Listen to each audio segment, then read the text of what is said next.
ओडिशा दौरे पर प्रधानमंत्री नरेंद्र मोदी। भुवनेश्वर में बीजेपी नेताओं ने माला पहनाकर किया स्वागत। भारतीय विदेश मंत्रालय की बांग्लादेश को नसीहत। रणधीर जायसवाल बोले, हिंदुओं और अन्य अल्पसंख्यकों पर हमला हो बंद, अंतरिम सरकार निभाए अपनी जिम्मेदारी। सुप्रीम कोर्ट में आज पेश नहीं हुई संभल मस्जिद की सर्वे रिपोर्ट। 8 जनवरी को होगी अगली सुनवाई। संभल केस में सुप्रीम कोर्ट का निर्देश, कहा निचली अदालत न ले कोई एक्शन। संभल मस्जिद मामले में सुप्रीम कोर्ट का आदेश, ट्रायल कोर्ट में सर्वे रिपोर्ट पेश करने पर रोक नहीं है। सर्वे रिपोर्ट सील बंद लिफाफे में ही पेश हो। संभल हिंसा में अब तक 31 गिरफ्तारी, लगातार आरोपियों की धरपकड़ कर रही पुलिस। संभल में इंटरनेट अब भी बंद, प्रशासन का निर्देश, एक बार फिर इस पर समीक्षा करेंगे और उसके बाद फैसला करेंगे। सपा सांसद रामगोपाल यादव का केंद्र सरकार पर हमला, कहा सरकार संभल, अडानी, मणिपुर के मुद्दे पर भाग रही है। सरकार चाहती ही नहीं है कि सदन चले। लोकसभा की कार्यवाही 2 दिसंबर तक स्थगित। विपक्ष ने अडानी और संभल पर सरकार को घेरने का काम किया। संसद के शीतकालीन सत्र में हंगामा, राज्यसभा की कार्यवाही 2 दिसंबर तक स्थगित। विपक्ष की लगातार नारेबाजी से सभापति जगदीप धनखड़ नाराज, बोले जायज नहीं ठहराया जा सकता है इसे, हम बहुत खराब मिसाल कायम कर रहे हैं। स्पीकर ओम बिरला बोले, सदन सबका, देश चाहता है सदन चले। सहमति असहमति लोकतंत्र की ताकत है। संसद के बाहर आम आदमी पार्टी का प्रदर्शन, दिल्ली में सुरक्षा व्यवस्था को लेकर केंद्र सरकार को घेरा। कुमारी शैलजा ने कहा कि सरकार की कोई रुचि नहीं है, संसद चले इसमें, इसका संसदीय प्रणाली पर ही विश्वास नहीं है। कांग्रेस सांसद कार्ति चिदंबरम बोले, सरकार बड़ा दिल दिखाए, विपक्ष को सुने। संसद के दोनों सदन स्थगित होने पर भारतीय जनता पार्टी के सांसद रवि किशन ने कहा, यह विरोधियों का काम है। हरियाणा और महाराष्ट्र की हार उनसे बर्दाश्त नहीं हुई है। शांभवी चौधरी ने कहा, हमारे सामने एक ऐसा विपक्ष है जो देश के महत्वपूर्ण मुद्दों पर बात नहीं करना चाहता है। सदन को स्थगित करने से देश का समय बर्बाद हो रहा है। कर्नाटक के मुख्यमंत्री सिद्धरामैया ने दिल्ली में कांग्रेस अध्यक्ष मल्लिकार्जुन खड़गे से मुलाकात की। कर्नाटक के मुख्यमंत्री ने कांग्रेस सांसद प्रियंका गांधी से मुलाकात की। लोकसभा में विपक्ष के नेता और पार्टी सांसद राहुल गांधी भी इस दौरान मौजूद रहे। प्रियंका चतुर्वेदी ने बीजेपी पर साधा निशाना, कहा ये वो लोग हैं जिन्होंने बटेंगे कटेंगे और मिलकर लूटेंगे का कार्यक्रम बनाया है और केंद्र से लेकर महाराष्ट्र में से लागू किया है। उत्तर प्रदेश उपचुनाव में जीत दर्ज करने वाले बीजेपी और आरएलडी के विधायकों ने ली शपथ। यूपी विधानसभा अध्यक्ष सतीश महाना ने सीएम योगी भी इस दौरान मौजूद रहे। कांग्रेस सांसद गौरव गोगोई ने कहा, सरकार स्पष्ट करे कि वो कौन सा मुद्दा उठाना चाहती है और कब उठाना चाहती है। हम सरकार में एक नए अहंकार देख रहे हैं। दिल्ली में हुई कांग्रेस कार्य समिति की बैठक, पार्टी अध्यक्ष मल्लिकार्जुन खड़गे और सांसद राहुल गांधी समेत कई बड़े नेता मौजूद रहे। संभल हिंसा पर बोले रामदास अठावले, कहा संभल में जो हुआ है वो नहीं होना चाहिए था। हम शांति चाहिए, हमें किसी भी पक्ष को कानून हाथ में लेने का कोई अधिकार नहीं है। संभल में सीसीटीवी की निगरानी में हुई नमाज, एडिशनल एसपी बोले, नमाज शांतिपूर्ण ढंग से हुई है, सभी जगह शांति कायम है, कहीं पर कोई घटना नहीं हुई है। दिल्ली के प्रशांत विहार इलाके में विस्फोट के बाद प्रीत विहार में वेगास मॉल की सुरक्षा सख्त की गई। दिल्ली की हवा लगातार छठे दिन में बेहद खराब, 2 जगहों पर AQI 400 के पार प्रदूषण के कारण दिल्ली एयरपोर्ट पर विजिबिलिटी घटी। दिल्ली में 2 दिसंबर तक लागू रहेगा ग्रैब और स्कूल को छुट्टी मिली। प्रतिबंध लागू करवाने के में चूक के अधिकारियों को कार्रवाई होगी। संभल पथराव घटना पर सुप्रीम कोर्ट के आदेश पर डिप्टी सीएम ब्रजेश पाठक ने कहा, हम कोर्ट का सम्मान करते हैं, जो भी आदेश दिया है हम उसका सम्मान करेंगे। अखिलेश यादव ने कहा, जनता ने दोबारा सोरेन सरकार बनाई है। इंडी गठबंधन के नेता करेंगे बातचीत, फिर और मजबूत होगा गठबंधन। जेएमएम सांसद महुआ मांझी ने कहा, झारखंड देश का नंबर 1 राज्य जरूर बनेगा। सोरेन ने अपने कार्यकाल में अंतिम व्यक्ति तक सुविधाएं पहुंचाने का हर संभव प्रयास किया है। मुंबई में महायुति की बैठक रद्द, एकनाथ शिंदे अपने गांव सतारा रवाना हुए। बीरभूम में हनुमान मंदिर में तोड़फोड़, शुभेंदु अधिकारी ने कहा, हिंदू मंदिरों में तोड़फोड़ अब पश्चिम बंगाल में एक खतरनाक प्रवृत्ति बन गई है। भोपाल में जिहादियों का आतंक जारी, सड़क चलते व्यक्ति का मोबाइल छीनकर भागा जिहादी, अब हुआ गिरफ्तार। आरजेडी प्रमुख लालू प्रसाद यादव ने किया बड़ा दावा, कहा, अगले साल होने वाले चुनाव में हमारी पार्टी जीतेगी।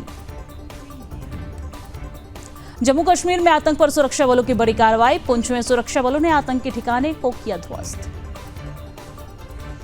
झारखंड के मुख्यमंत्री हेमंत सोरेन ने बिरसा मुंडा के वंशज मंगल मुंडा को दी श्रद्धांजलि, Rajendra institute of medical science में हुआ निधन। स्वतंत्रता सेनानी स्वर्गीय कविराज रामलखन सिंह की पुण्यतिथि, सीएम नीतीश कुमार ने दी श्रद्धांजलि। मेरठ में हाईवे पर थार चालक की गुंडागर्दी, फावड़े से थार की छत पर डाली मिट्टी, हाईवे पर दौड़ाई थार, देखकर दंग रह गए लोग। दिल्ली के प्राइवेट स्कूल में मिली बम की धमकी, बम स्क्वाड ने जांच के बाद बताया फर्जी। पटना के दानापुर में जमीनी विवाद में खूनी खेल, अपराधियों ने घर में घुसकर युवक को गोली मारी।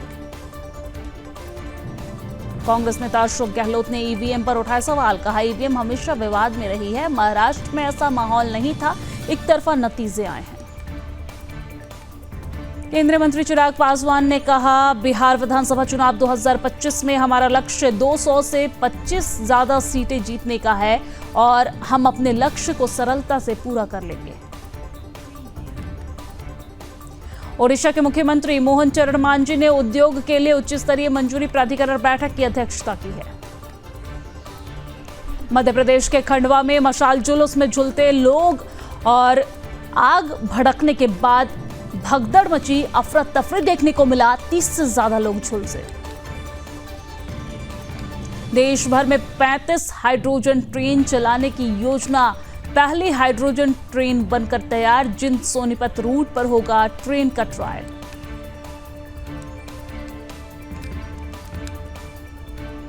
राजस्थान में 9 से 11 दिसंबर तक rising Rajasthan global investment summit का आयोजन, प्रधानमंत्री नरेंद्र मोदी भी इसमें शामिल होंगे। सीएम भजनलाल शर्मा ने इसका निरीक्षण किया है। मध्य प्रदेश के मऊगंज में चलती एम्बुलेंस में नाबालिग से रेप, वारदात में दीदी और जीजा भी शामिल, पूरी रात बनाकर रखा बंधक। इंडियन नेवी ने K4 बैलिस्टिक मिसाइल की सफल टेस्टिंग की, 3500 किलोमीटर रेंज आईएनएस अरिघात से लॉन्चिंग, यह भारत की दूसरी न्यूक्लियर सबमरीन। तमिलनाडु में एक कोस्ट गार्ड ने समुद्र में फंसे 6 मछुआरे और 4 मजदूरों को बचाया, खराब मौसम की वजह से फंस गए थे। चंडीगढ़ पीजीआई में अब ड्रोन से आएंगे ऑर्गन, हिमालय से 4 की जगह पर 1 घंटे में लीवर, किडनी और हार्ट पहुंचेंगे, दिल्ली भी पहुंचाया जाएगा। हिमाचल की टूरिज्म इंडस्ट्री पर संकट, बर्फबारी न होने से कारोबारी परेशान, 40% तक छूट, फिर भी पर्यटक नहीं, कारोबार पड़ा मंदा। हरियाणा में फेरे के समय दुल्हन ने शादी से किया इनकार, बोली दूल्हे ने शराब पी रखी है, फिर बॉयफ्रेंड संग फरार। पानीपत में छात्रा ने क्लासरूम में खाया जहर, मुंह में झाग और उल्टियां करने लगी तो मचा हड़कंप, स्कूल में छुट्टी की गई। लाहौल स्पीति में तापमान 11 डिग्री पहुंची, आने वाले दिनों में और बढ़ सकती है ठंड। श्रीनगर में तापमान -2.1 डिग्री रिकॉर्ड किया गया है, तापमान में आएगी और भी ज्यादा गिरावट। तमिलनाडु में तूफान फेंगल मचाएगा कोहराम, नागपट्टनम बीच को कराया गया खाली, आज तेज बारिश को लेकर अलर्ट भी जारी किया गया। तूफान फेंगल के कारण चेन्नई के मरीन बीच पर ऊंची लहरें उठी। आईएमडी ने जारी किया अलर्ट। बांग्लादेश में हिंदुओं के खिलाफ हिंसा जारी। कट्टरपंथी लोगों के अलावा कई जगह पुलिस भी हिंदुओं पर कर रही है हमला। राजधानी दिल्ली में घूम रहा धर्मांतरण गैंग। हिंदुओं का ब्रेन वॉश करके करवाया जा रहा धर्मांतरण। महाराष्ट्र के गोंदिया जिले में बड़ा सड़क हादसा। अनियंत्रित होकर पलटी बस। आधा दर्जन से ज्यादा लोगों की मौत, करीब 30 यात्री घायल हुए। पुडुचेरी और कराईकल में भारी बारिश की चेतावनी। सभी स्कूल कॉलेज रहेंगे बंद। फर्रुखाबाद में दबंगों का कहर। वृद्ध की जमीन पर किया कब्जा। पुलिस की शिकायत दर्ज करवाने के बाद जान से मारने की धमकी। पीलीभीत में दिखा बाघ। इलाके में मचा हड़कंप। आसपास के ग्रामीणों में दहशत। बच्चे पर चढ़ी टाटा मैजिक। 5 सेकंड में मौत। गाजियाबाद में घर के बाहर खेल रहा था बच्चा, दौड़ता हुआ पहिए के नीचे आया। कानपुर में स्क्रैप कारोबारी के घर पर इनकम टैक्स का छापा। टैक्स में गड़बड़ी को लेकर मारी रेड। मथुरा में ट्रेन से कटकर नाबालिग की मौत। 1 घंटे तक रेलवे ट्रैक पर ही पड़ा रहा नाबालिग का शव।